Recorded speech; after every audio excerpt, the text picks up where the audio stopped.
देख रहे हैं आप फिट रहेगा इंडिया। तो हम बता रहे हैं आपको कि सर्दियों में आप स्किन को कैसे चमकदार बना सकते हैं, ड्राइनेस ना हो आपके फेस में और चेहरा हर वक्त आपका चमकता दमकता हुआ दिखाई दे। इसके लिए चलिए आप बताते हैं आपको कुछ घरेलू टिप्स।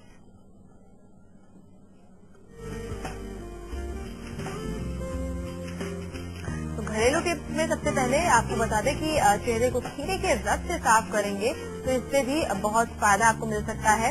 इसके अलावा आधा कप दही में 1 छोटा चम्मच जैतून का तेल और नींबू का रस मिलाकर चेहरे पर लगाने से भी आपको लाभ मिलेगा।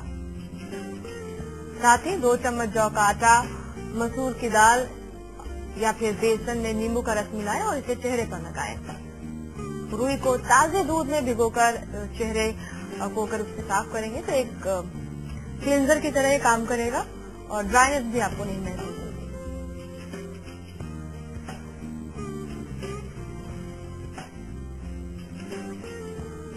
देखिए, जितनी चीजें भी आपने ये कही हैं जो कि घरेलू उपाय हैं वो दुनिया इस्तेमाल करती है, पर जहां तक देखा गया है कि मैंने जिस तरह पहले भी कहा कि ये सारी चीजें जिस तरह दूध है, दही है, वो ऑयली चीजें होती हैं और जो पोर्स हैं आपके स्किन के वो बंद भी कर देती हैं। इसलिए अगर आपको पिंपल्स हैं, एक्ने हैं, तो अगर आप ऐसी चीजें इस्तेमाल करेंगे तो जो आपके स्किन पोर्स हैं वो बंद हो सकते हैं और आपकी जो ऐसी प्रॉब्लम्स हैं वो बढ़ भी सकती हैं। इसीलिए मैं बार बार अपने दर्शकों से यही कहता हूं कि अगर आपको थोड़ी सी भी प्रॉब्लम है, अगर आप अपने आप को प्रोटेक्ट कर सकते हैं, प्रिवेंट कर सकते हैं ड्राई स्किन से, तो बहुत अच्छी बात है। पर अगर आपको थोड़ी सी भी प्रॉब्लम है तो एक अच्छे डर्मेटोलॉजिस्ट से मिलिए, क्योंकि आपकी स्किन टाइप से और आपके स्किन के ऊपर जो प्रॉब्लम है उसका जो इलाज है एक अच्छा डर्मेटोलॉजिस्ट ही दे सकता है, घर बिठाए नुस्खे नहीं।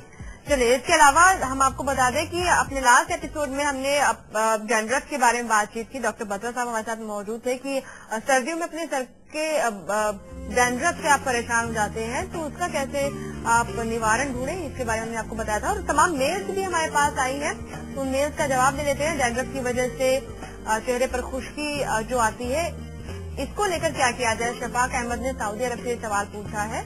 डॉक्टर साहब, इनके सवाल का क्या जवाब देंगे आप?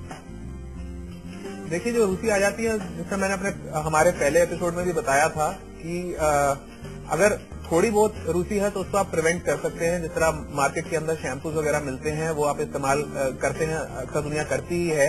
पर अगर फिर भी वो कंट्रोल नहीं हो रहा है तो एक अच्छे डर्मेटोलॉजिस्ट से मिलिए, क्योंकि हो सकता है आपको सैलिसिलिक एसिड और टॉपिकल स्टेरॉइड्स की जो प्रिपरेशन होती है जो कि अक्सर डर्मेटोलॉजिस्ट यूज करते हैं ऐसे केसेस के अंदर, वो अगर आप थोड़ा सा इस्तेमाल करें एक अच्छे डर्मेटोलॉजिस्ट के सुपरविजन के अंदर। अंकिता बख्शी का भी हमारे पास सवाल आया है। उन्होंने पूछा है कि सिर पर सोराइसिस है, ऐसे में उन्हें क्या करना चाहिए? देखिए, सोराइसिस जो की बीमारी है वो अक्सर सर्दियों में देखा गया है कि बढ़ती है और इससे बचने के लिए आप यही है कि जिस तरह सर्दियां शुरू होती हैं तो आप जिस डर्मेटोलॉजिस्ट से ट्रीटमेंट ले रहे हैं और आप सर के ऊपर जो भी आपको टॉपिकल मेडिकेशन दी गई है उसका इस्तेमाल शुरू कर दें। अक्सर हम ये देखते हैं कि सर्दियों के अंदर 1 से 2 बार अगर वो चीजें लगती रहे सर के ऊपर तो सोराइसिस जो है वो ज्यादा नहीं होती है। और जी, अबू धाबी का भी एक ईमेल आया, उन्होंने पूछा है क्या हेयर ट्रांसप्लांट करवाना सुरक्षित है? देखिए, हेयर ट्रांसप्लांट का जहां तक सवाल है, सुरक्षित बिल्कुल है अगर आप एक अच्छे प्लास्टिक सर्जन या डर्मेटोलॉजिस्ट, डर्मेटो सर्जन से करवा रहे हैं। पर सिर्फ यही है कि टेक्निक ठीक होनी चाहिए। साथ ही साथ आजकल जो हम सिंगल हेयर फॉलिकल ट्रांसप्लांट की बात कहते हैं, जो कि अक्सर देखा गया है कि फिल्मी हस्तियां करवाती हैं, क्रिकेटर्स कराते हैं, तो उसके लिए जाएं, ना कि पुरानी जो कि पंच ग्राफ्टिंग टेक्निक से किए जाते थे जो जिनका रिजल्ट कुछ खास अच्छा नहीं। थोड़ा आपको खर्चा ज्यादा करना पड़ेगा। बिल्कुल, मिलता सब कुछ है पर हर चीज की एक कॉस्ट होती है, एक प्राइस होती है।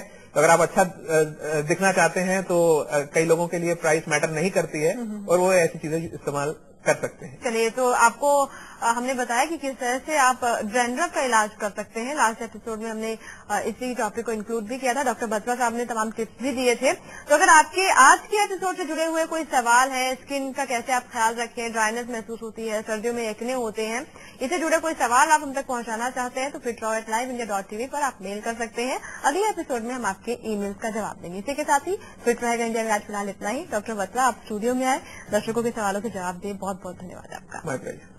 Take care, bye.